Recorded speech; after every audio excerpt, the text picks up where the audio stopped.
What's going on, guys? Back with another Ayaan Ali video. The eloquent apologist herself is debating the topic, is Islam a religion of peace? Now, the fact that this is a topic of debate is an indictment of Islam in and of itself.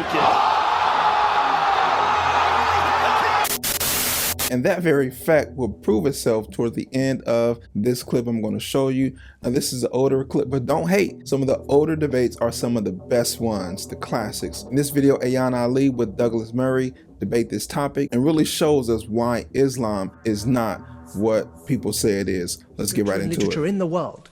And that is that we recognize that texts do not speak for themselves. We recognize that when we interpret scriptures and texts and books and poetry, that they are contextualized, that we have methodologies to approach them. When we're reading Shakespeare, when we're reading anything, we recognize that there's a way to interpret text, and there are schools of thought and differences over how to approach texts.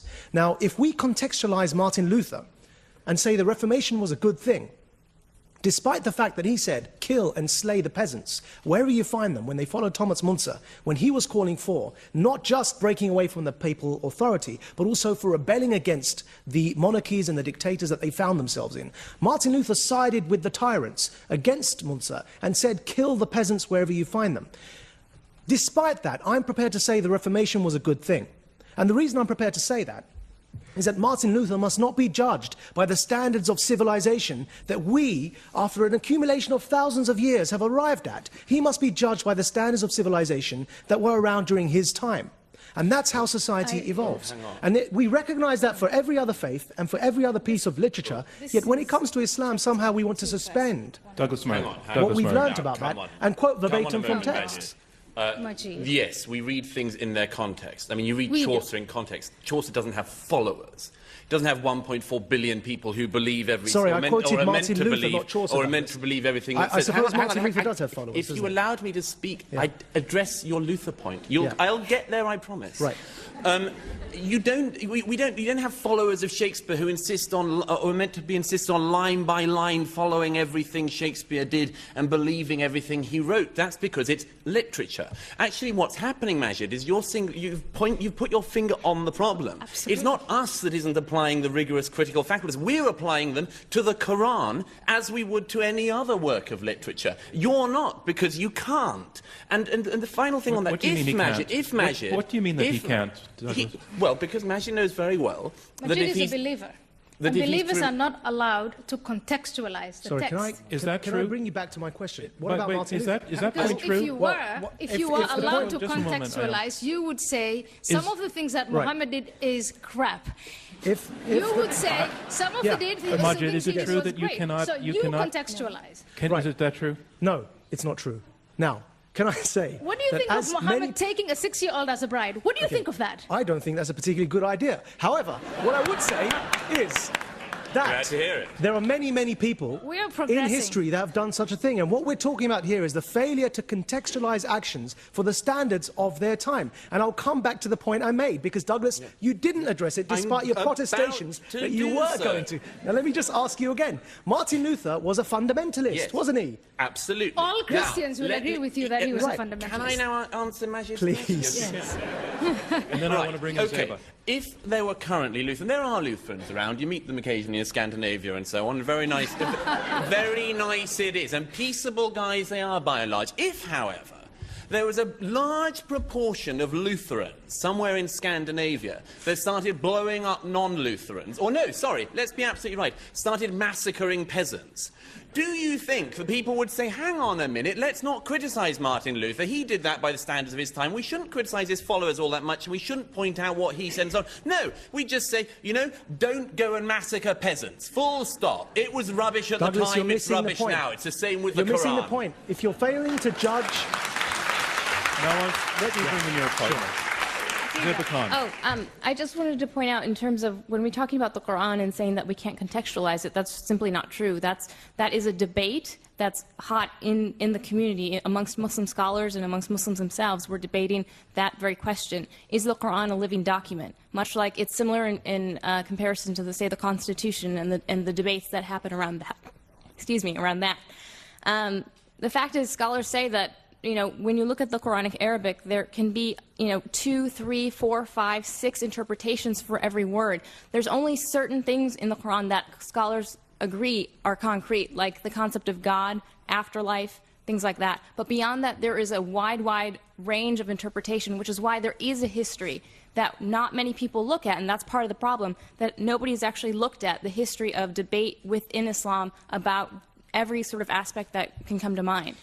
I disagree with that. The reason why I disagree with it, it would be more accurate, Ziba, if you said the scholars that you find attractive say that. But there are a bunch of scholars with a great number of following in Islam, and all of them are self-appointed, by the way, because there's no hierarchy, there's no seminary of Islam, except a University of Al-Azhar, and we know the products of Al-Azhar. But there are scholars like Bin Laden who say we have to take He's not a scholar the Quran. by anyone's He measure. has the greatest following. He has That's the not greatest true. following. The Islamic Brotherhood, Hassan not true. al-Banna. When you look at the Sunni Islam, when you look at Ayatollah Khomeini in the 20th century, the most influential guy of Shia Islam, another self-appointed scholar, you have all of it. Sheikh bin Baz, he has the greatest following. Sheikh al-Qaradawi. Maybe these are individuals that are not attractive to you, but then it would be more accurate if you stated that. They are attractive to many Muslims, not thousands, but in the millions. And what they say, and that's why they're influential, is they challenge every single Muslim individual. Are you a true Muslim? If you are a true Muslim, you live by what the Quran dictates, you follow the example of the Prophet Right, Muhammad. their interpretation, and those though. scholars who insist on that are far more influential, far more powerful than your Ayaan, you just soft-spoken, quoted- you just wonderful, cuddly scholars. Well, Majid Nawaz.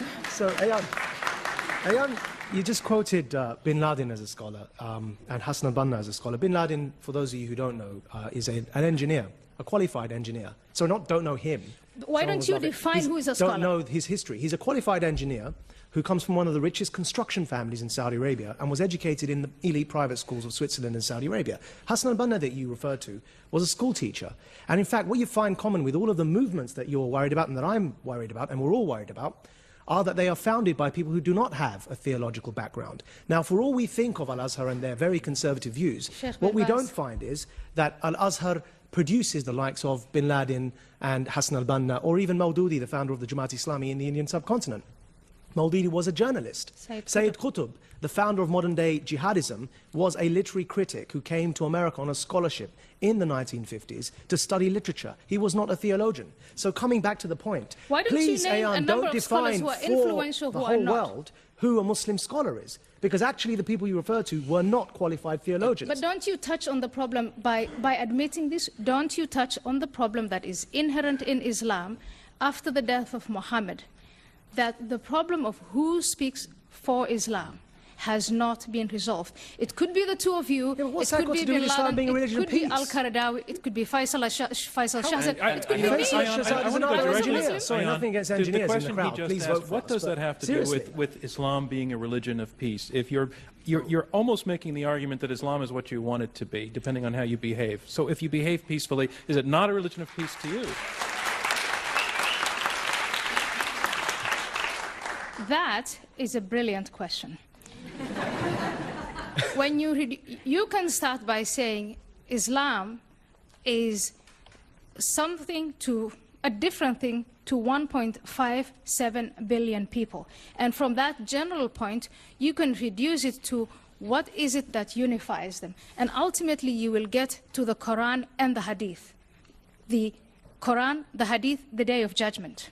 The belief in the Day of Judgment. And if you take those three concepts, then it's far from a religion of peace. Because you look, first of all, not only at the content of the Quran, in context, fine, I'm willing to contextualize it, but what if other believers are not and they're influential? What if I want to read Muhammad's practices simply as a matter of history, another great figure in history, but more Muslims, millions of Muslims don't want to do that Right, and so really want to follow if his you're willing practice. that you are What able to- if more and more Muslims invest in the hereafter more than they invest in life? Then we have a problem.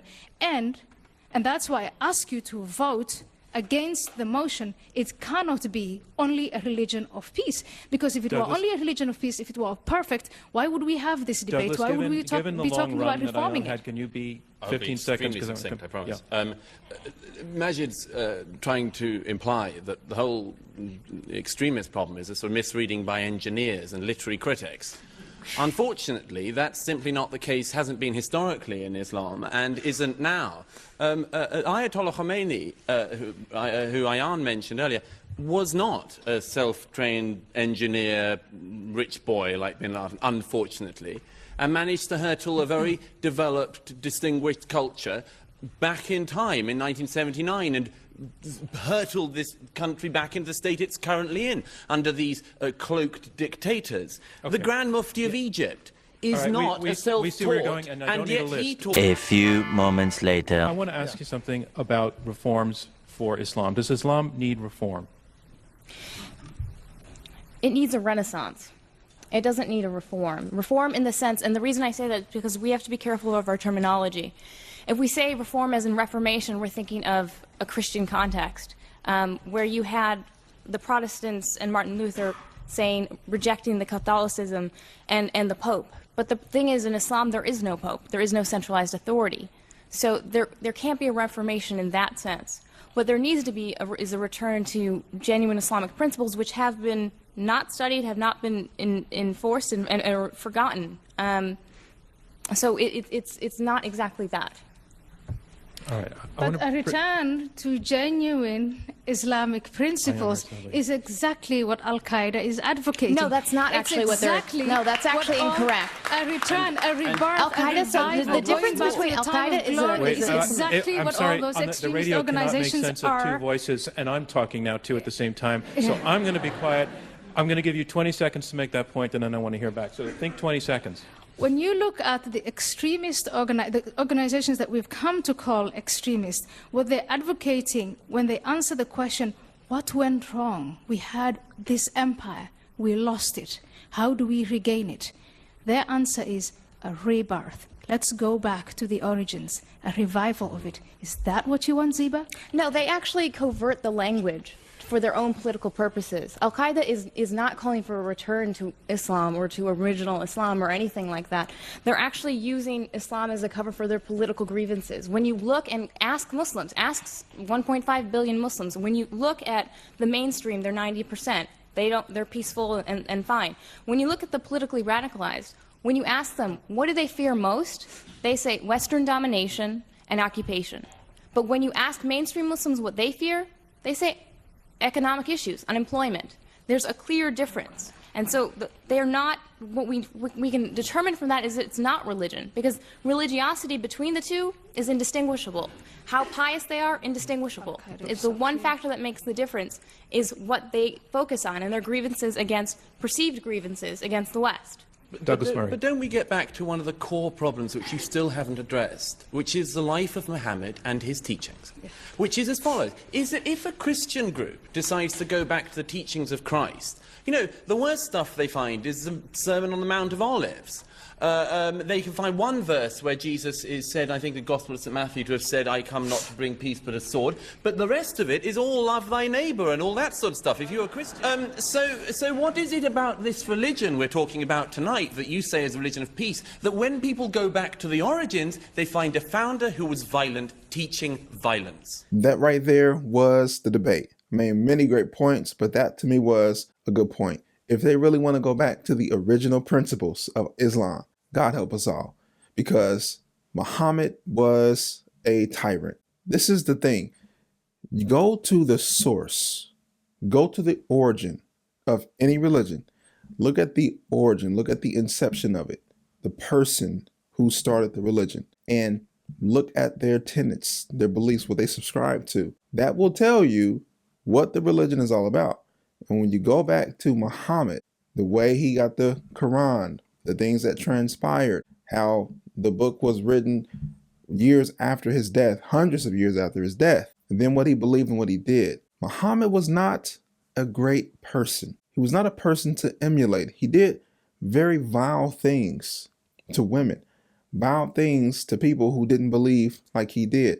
Complete opposite of Jesus Christ. They promote this idea of peace, but Muhammad, he wanted peace by way of the sword, by way of subjugating people and coercing people to believe like he believed. It's not a religion of peace. The extremists, unfortunately, thankfully they're the minority, but they are the purists. They really believe what the Quran says. You see, anyone who thinks Islam is a religion of peace, they're just being blissfully ignorant. They want it to be a religion of peace because they know it's so bad, and they can't denounce it because they're in too deep. Thankfully, there are people who aren't violent, but that doesn't mean they're lining up with the Quran. You see, when you think about the principles of Christianity, Jesus Christ, the foundation of it, his teachings were all about love. His teachings were all about grace. His teaching was all about showing kindness and extending yourself, turning the other cheek, self-sacrifice. Muhammad, on the other hand, was a